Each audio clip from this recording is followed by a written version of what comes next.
All right, everybody, let's do take two. I was listening to the previous edit. It was long, rambly, didn't like it, and I missed a key part of the video. So, hope you guys are doing well. We're going to talk about March dividends today, what companies paid me, sponsored by Topo Chico, a Coca-Cola product. Bad joke. I also made the. Anyway, I'll probably cut that out. I won't cut it out. But you can see the green screen's not working today. I'm too lazy to go over and pull down the shades or slash the green to make that fancy downtown outlook that you guys so much enjoy.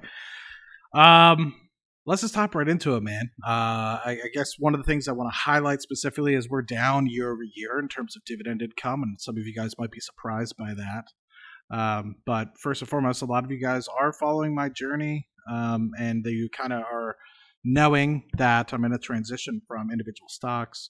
Then I went, the past 2 years or so to cover call ETFs that were generating a lot of income, trying to get my yield up to 5-6% annually. And I just wasn't really a fan of that. And slowly over the past 2 years, I've been transitioning more so towards SPY and some less, less maintenance required ETFs, index funds. And so with that, you can kind of see on the screen here, we're up to $2,400 this month. In March, I believe last year was over $3,200. So we're down about 25% or more. And we'll touch on that when we get to the monthly dividend analysis here. And there were two buckets that I missed on this one specifically. It was O and Pepsi. So I have to go to my other spreadsheet to show you guys that. But I organized this a little bit. You can kind of see the forward projected income being about 21,000.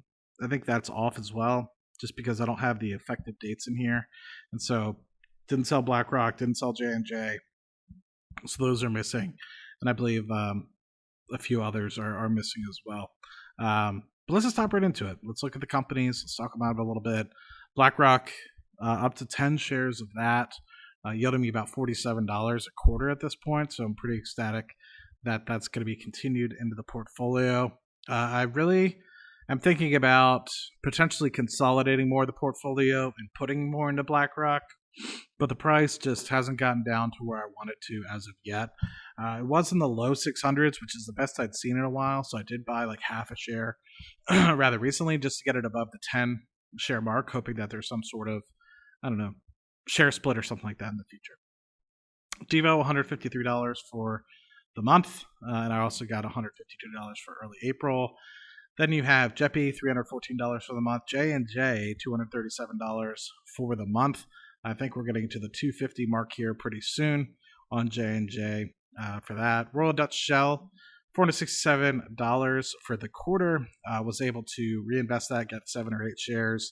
Coupled with the dividend raise, we're going to be looking at about $500 a quarter going forward. So this is going to be yielding over $2,000 a year, which I'm pretty excited about. Stag, $82 basically on this one. This has come a long way from the 70s, low 70s, back in 2015 when I first started investing in it, to when I actually started buying more and more and more shares when the price got to, I think during the pandemic, I was buying a little bit, and have since kind of tripled or quadrupled my position in it, and maybe more. I think it's like over 600 shares now. And got out to the $80. So excited about that. This one was a surprise. The $194 from TQQQ. Some of you guys know I have a very speculative position in TQQQ, which is a triple leveraged NASDAQ. It's down about 50%, as you would expect the market to be down. Since it's triple leveraged, it gets hit pretty aggressively. And it's just a measured, calculated bet that in the long term, 20, 30 years, this is going to outperform. But yes, it will be very volatile in the meantime. XYLG, it's a 50-50 SPY, XYLD, basically, and $162 for the month. This is 2 payments here. This is one payment being for February, one payment being for March, and you can see it kind of goes back to the $80 range going forward. And BHP's in here just because I like the company, and I want to show you guys the yield on cost. BHP, $336 in April, so it doesn't count for the March income. But I paid $2,000 for these shares, and since then, they're yielding like $600 some dollars a year. So that alone is a 25%, 30% plus yield on cost. So it gets me pretty excited every time I get a semi-annual dividend payment from BHP. JEPI in my Roth, this is 89 bucks here. TQQQ also in my Roth, that's 30 bucks there. You have essential utilities for just under 15 bucks. In fact, it goes over to 15 bucks next quarter. So excited about that. Then we have some company shares. We have Carter Capital. We have some personal savings. You can see the personal savings ramps up next month because I had a bonus and I put a lot of that bonus into my Amex personal savings. And the two that I missed, $122 in realty income on a monthly basis. It's pretty exciting. I think it's like a $25,000-$30,000 position. Puts out $122 a month. It's pretty cool. Can't complain with that one. Pepsi, $243. Reinvest this one as well. And yeah, pretty excited about that one. So $2,400-ish for the month. You can see it's down. I made $3,400 basically last year, so it's down almost 30% year over year. And I think what's going to end up happening is 2021, 2022, you saw we had massive growth years in March from 2019 to 2020 is 56. From 2020 to 2021 it was 130%. From 2021 to 2022 it was 44.2%. And we've kind of like tailed off and pulled back actually as well. I think what you're going to see is in the short term, yes, we're going to pull back, 20, 30% some months. But in the long term, you can kind of see like earlier this year, I was kind of projecting like with this transition getting down to like the $20,000 to $21,000 in dividends. I think we're back up to 25 to 26 and forward 12-month dividends. So while we've taken a short-term step back, and we might continue if we continue to sell off JEPI and stuff of the like, and transition to SPY, in the long term, you're going to hit this point where you hit a leverage point where you start to go back up again. And the reason being was like I was starting to really notice a pattern, and maybe you guys can understand this, where I was kind of coming from. Just 5-6 years ago, I wasn't even making $9,000 a year in dividends. 2020, it was just under 15,000. Last year or 2 years ago, it was 22. And then in 2022, I did take that step back, right? I think originally I was projecting to get to 28,000, and then I slowly started to be like, SPY's the way. So pulled back to just under 25,000. You have to think like I'm in a pretty high tax bracket. You start paying a lot of taxes on that. One, and then two, it's like, do I really need the dividends, or could I focus a little bit on sort of this long-term trajectory? It's like if I focus only on the dividends and try to cap myself out, the 5-6% dividend portfolio sort of thing, and it's like, okay, cool. Like, let's just say you get to $1 million, you're making $50,000-$60,000 a year in dividends. Awesome. But is that really going to blast you through like your goals? Like, is that really going to blast you, put you on a different income level or at a different realm of socioeconomic status? And that's kind of when I was like, I really would like to, if I have that opportunity to get to maybe like a couple $100,000 in dividend income, the only really way to do that is by investing in long-term growth and balanced growth, So my thought process was, do that, focus on SPY, focus on the long-term growth aspect of things. Let's not say aggressive growth, right? We're saying balanced growth, some dividends, some value stocks, so we're kind of in the middle there. And my thought process is when and if I need it, I could always transition some of that growth, sell it off to say, I'm tired. Let's just make sure the bills are covered, right? Which I don't really need that much. And if I needed to today, like if the portfolio or some reason lost my job, I could transition the portfolio to be like, need those dividends today. I could sell off SPY, I could sell off whatever, I could sell off Palantir, what have you, and move it back to that 5-6% yielding portfolio and mostly cover my bills, if not fully cover my bills. So it's kind of like getting to that point where, I'm 31.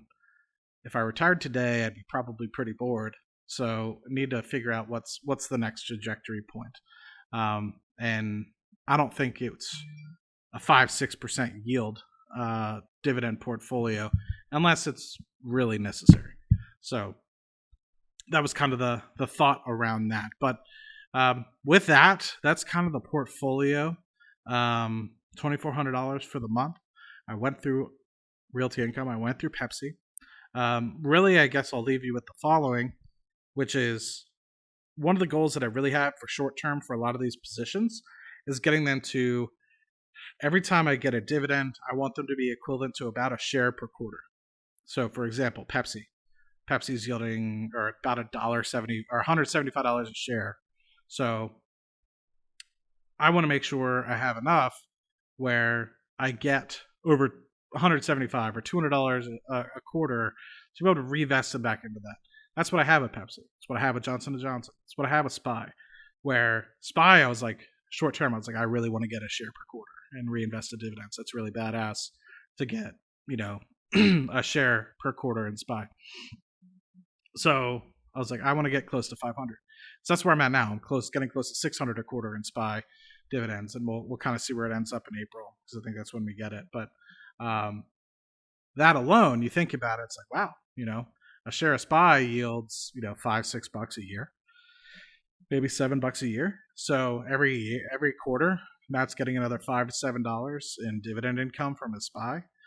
You multiply that by 4, that ends up being $20 to $28. It ends up being a lot of money, and you stack it up. You have Pepsi, you have Johnson & Johnson, you have all these 10, 20 different companies or ETFs that are helping you do this.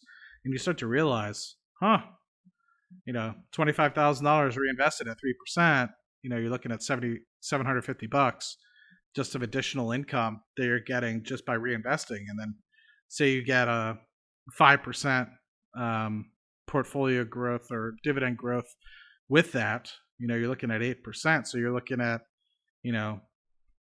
I don't know, you guys know I'm not good at math, $2,000 between your reinvested dividends and your dividend raises additionally. So just not doing anything, just by reinvesting, just by being in business, you went from $25,000 a year in dividends to $27,500 a year in dividends, and makes your life a lot easier. It's pretty cool. It's pretty badass.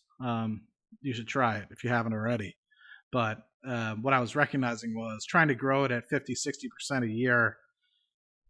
At some point, you're like, I don't want to say it's throwing good money after bad, but can you eventually sell that off and make a huge investment, something where you can create a business or something that you can grow exponentially rather than something that, goes up 20% one year, down 10% the next, and has that volatility. Think of, sweat equity, real estate, or anything that is a business that you can kind of start on Shopify, digital products, or what have you, might require a little bit of capital to get started. And so it makes you think. So I could go on a huge monologue that actually is like coming up in my brain right now, but I will not. It should be a topic for a separate video or a Q&A. And hope you guys enjoyed this video. Let me know if you guys like the companies I have in the March dividends. Let me know if you think I'm an idiot. I think most of you will agree that is the case. But hope this video finds you guys great and well, as always. And I'll see you guys on the next one. Cheers.